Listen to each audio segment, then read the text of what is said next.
Who would you draft first overall? And the two players that are on the board is Shaquille O'Neal and Hakeem Olajuwon. Marz, you are going to kick things off for us, so let's make it happen. I think when you factor in who you're drafting, I think two things are important. We're looking in hindsight, obviously.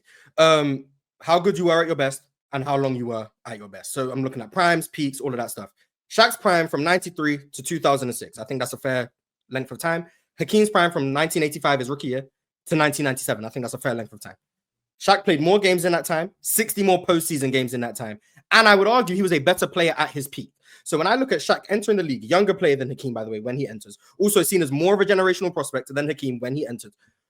He turned the Orlando Magic around, an expansion team. He turned them from a team that was a negative 4.7 offensive rating and turned them into a positive 0.5 offensive rating in year one. He turned them into a 500 team in year one. In year two, they became a 50-win team with the addition of Penny Hardaway as a rookie, and they became a plus 4.5 offense. When I look at what Shaquille O'Neal has been able to do for a decade plus, leading all-time dominant postseason offenses in a way that not many people have. The only people that really compared to the level of dominant offenses that Shaquille O'Neal has been able to pump out year after year are Magic Johnson and the Showtime Lakers, Steve Nash, Mike D'Antoni and the Suns, and arguably the 2017-2018 Golden State Warriors of Kevin Durant. Shaq has led to some of the most dominant postseason stretches in NBA history. And when we're talking about drafting someone number one overall, that's what I'm banking on, the playoffs. This is someone who I'm willing to want to lead us to multiple championships. And Shaquille O'Neal has shown in the playoffs time after time after time that that's what he does. He dominates the postseason unlike anything we've really ever seen before. That's why he's my number one pick.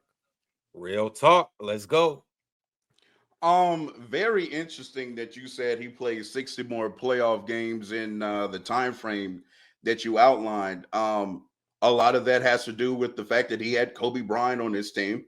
And a lot of that also has to do with the fact that Dwayne Wade carried his big ass to another championship in 06. So that being said, let's talk about Hakeem Olajuwon. I did ponder this topic when Ron proposed the question for a minute because this is very close. Shaq against Hakeem. Personally, I went Hakeem because I just think he's just the better player. I want to give you some stats. In the first 10 years of Hakeem Olajuwon's career, this is a 10-year sample size, playoff numbers. He averaged 28, 12, 3 assists, 1.7 steals, 3.7 blocks on 53% from the field and 71.5% from the free throw line. That is a 10-year period in which I'm getting that. So Hakeem Olajuwon is one of the greatest playoff risers in NBA history.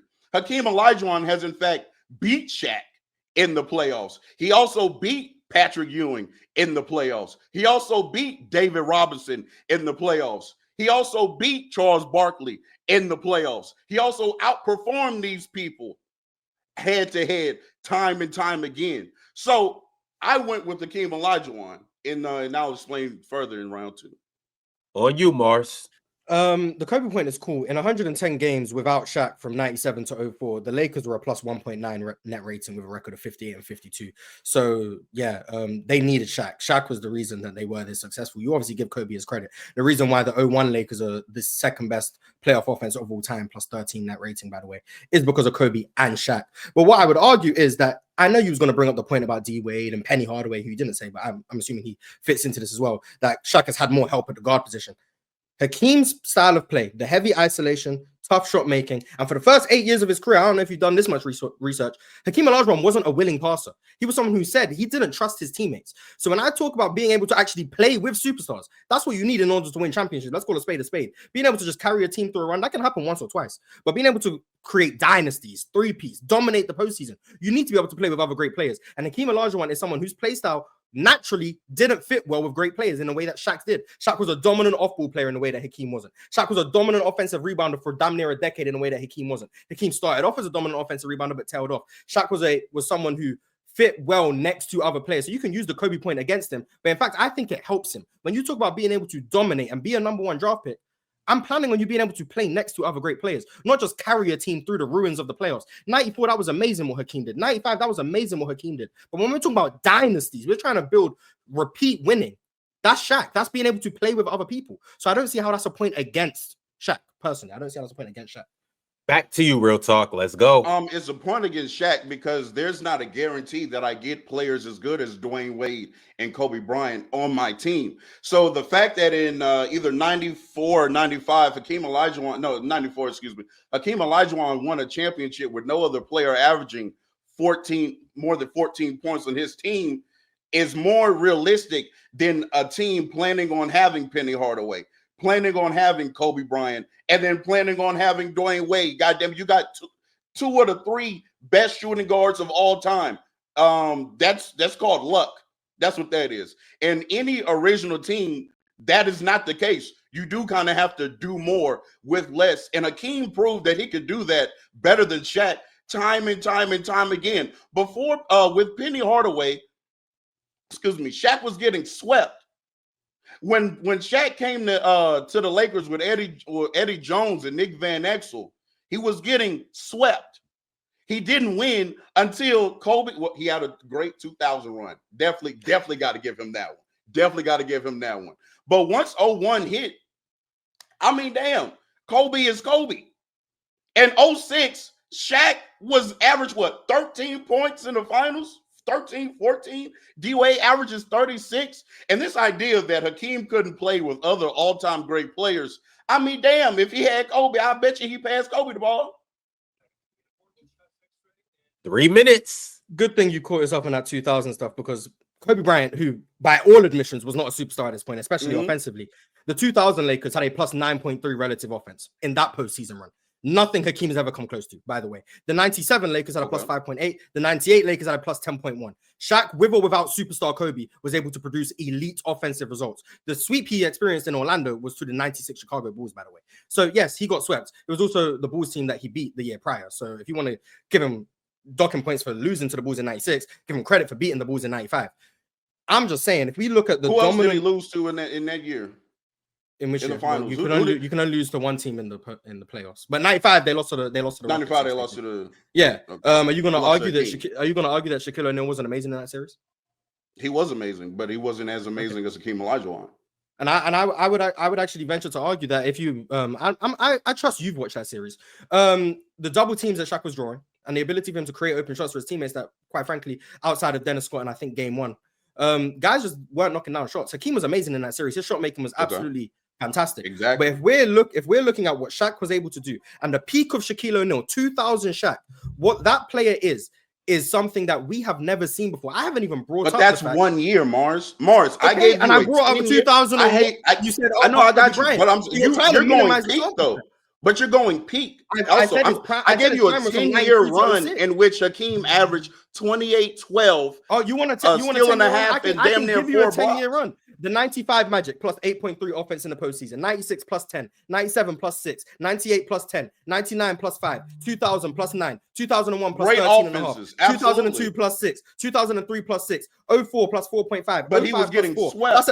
That's a 10-year stretch of dominance. That's a 10-year stretch of dominance. Yes, you don't win every year, but quite frankly, of course you don't win every year. Neither did Hakeem. So you can't be using this winning argument. No, he didn't. But he also did better with less talent. Shaq has won more than Hakeem. His playoff results are more dominant than Hakeem. His playoff rising is better than. So who cares about winning? That's fine. We can acknowledge the talent. I've never heard you make. That's why I brought up the results with and without Kobe. I brought up the results of what the team offense was doing. But when you're talking about winning, I'm talking about a bunch of different things that Shaq was doing. Marz, what about, because I haven't even brought this up, and I'm alluding to some of the last 40. Hakeem Olajuwon is arguably the greatest defensive player ever. So you keep going about plus 5 offense, plus 10 but offense. Hakeem never led playoff defenses as dominant as Shaq's offenses. He never led playoff defenses as dominant as Shaq's offenses. And also, why were the defenses never that dominant? Why were the defenses never that dominant? Mind you, and Hakeem's, the year before Hakeem got to the Rockets were 17th in defensive rating the year before Hakeem got on the Rockets. Hakeem's rookie year, they were the 4th best defense in the league. And then what were they in 1986? The year after that at 85, and the year after that at 85, 86, Hakeem Olajuwon in the Rockets make a surprise. Yes, they do. Run. While being the 14th, they beat the Showtime Lakers, and Hakeem outperforms Kareem Abdul-Jabbar and loses to one of the top 5 teams of all time. Absolutely. But what I'm saying is Hakeem's results with way more talent is the irrelevant Don't twist point. the argument. It's not about. My argument has never been that Shaq won more than Hakeem. You literally said it. You No, said what my argument has been is that if you're going to use the winning point, I'm talking about the results that Shaq has produced in the postseason. Those dominant offenses. Hakeem has never produced dominant offenses or defenses in the postseason to a level that Shaq did, with or without a prime Kobe Bryant, with or without a prime Penny Hardaway. I'm talking about a decade stretch where I told you the worst offense was a +4. For reference, the 2015 championship Warriors were a +4 offense. Shaq produced for a decade some of the best offenses we've ever seen. Dominance of 28, 12, 4 blocks. Fellas, do y'all want another minute? Do y'all want another minute? I'm fine with another minute. But Real Talk knows that the box score isn't indicative of anything. When we're talking about the result, Shaq's impact goes so far beyond the box score. Shaq's impact goes so far. What's the box score? What's the box score stat for drawing triple teams? What's the box score stat for fouling out entire front lines? We acknowledge what Hakeem was doing. We acknowledge what Hakeem was doing. We respect what Hakeem was doing. No, we respect what Hakeem was doing. Real Talk. What is the box score number? Hold on, wait. Here's what we gonna do. Hold on, real talk. Hold on. Marz got a question for you, and then you got a question for him. So go ahead, Marz, ask your question. I'm not dismissing Hakeem's box score numbers. He's amazing. He's an all-time great. My question is, what are the box score numbers for Shaq drawing triple teams without the ball? What are the box score numbers for Shaq fouling out entire front lines? What are the box score numbers for those things? No. You what can't are answer the my box question with a score question. numbers for Shaq getting swept by the Utah Jazz? You can't answer my question with a question. Wait, stop. What are if you're not going to answer my question, I'm going to interrupt you. You can't answer my question with a question. I don't have to look up the +4 as an offensive rating as a team and +8 and what are the box score numbers for what I said? I'm looking at the results and what Hakeem had to work with. To me, it is disingenuous to bring up these points knowing that Shaq played on more talented teams. So if he's on more talented teams, why is he still drawing triple teams? If Kobe Bryant is amazing, which he is, why is Shaq still drawing triple teams? If all of this help amazing is so great, why are teams still committing triple and quadruple teams? Drawing doubles with Shaq on the court. They're two great players, Marz. So why are you not answering the question? What are the box score numbers for Shaq drawing those triple teams? What are the box score numbers? There are no box score numbers for that, Marz. Numbers for people getting employment just to foul Shaq? What are the numbers? There are no box score 28 and 12 is amazing. But what are the Marz? What are the box score? Marz, what are the box score numbers for Shaq getting swept by the Utah Jazz because he can't guard a pick and roll? And that same Jazz team, Hakeem Olajuwon beat because he's the better and more versatile defender. Again, this is about one singular player, Marz. Yes. Singular player. Hakeem, if we are drafting a team, again, you can't assume the luck of getting Penny Hardaway, Kobe Bryant, and then Dwayne Wade. I have to rely on what can a star player do. That's my point. I have to rely on what a star player can do with relevant talent to the league, or even somewhat lesser than. Yeah, Shaq had that. Shaq had that in 2000 and dominated. Hakeem proved that he was elite, right? Hakeem proved he was elite in those situations and won a championship. And Shaq did that in 2000 by your own admission. Shaq did the same thing. So even that argument, because you're by your own admission, Shaq did that in 2000. Team wasn't better. Was it still better than that 90? Was that 94? You can make the argument the team was better. The point was he didn't have a superstar. So the point still stands. The point was about doing it with a superstar. 2000 Kobe Bryant was not a superstar. No, I said with better talent. You can have one singular better player, but when we talk about the 95 Rockets, a big reason why they said that the big reason why they won, by the way, is a team is still better than the 94 what I'm saying is they dominated a postseason in a way that Hakeem was never able to. If you want to argue they were marginally more talented, that's absolutely fine. But what they were able to do is dominate a postseason in a way that Marz, you're talking about has never been able to. You're talking about 1 year. You're talking about 2. 2 years. We're talking about drafting a player. We're talking about having a player. I gave you a decade plus of elite results. 13 years. Because this is what you're doing. I gave you a decade plus of elite results, and then you said cut out most of the years because there were superstars. Then I give you the years in which there are no superstars. Mars. And Hakeem's peak years, from 93 to 95, Hakeem was 30, 11 and a half, 4.5 assists, a steal and a half, and 3.5 blocks. That was Hakeem's peak. Can he have Kobe during his peak? My point is, can he get 01 Kobe during his peak? All right, here's what I'm gonna do, fellas, because this is too good to be true. I'm going to give you each 30 more seconds to make your last compelling argument, and then we got to wrap things up. Marz, you go first. Real talk, your second. You have, hold on, wait. Let me get the 30 seconds up. Let me get the 30. This is really heat out of y'all, too. All right, let's go, Marz. I want everyone to just be aware of what's happening. I gave real talk. I started off with a 10-year stretch of elite postseason offenses. He then wanted to say that we have to cut some of those out because Shaq had a superstar in a way that Hakeem didn't. So then I give him the years in which Shaq didn't have an elite superstar, 98, 99, 2000, and still produced those same elite offensive results. And he's telling me that they don't count either because the Lakers lost, which is now he's talking about winning, or in the year in which they won, he still said they were better than the Rockets. My point was, Shaq, when he had even comparable talent, dominated the postseason in a way a Hakeem team never did. That was my point.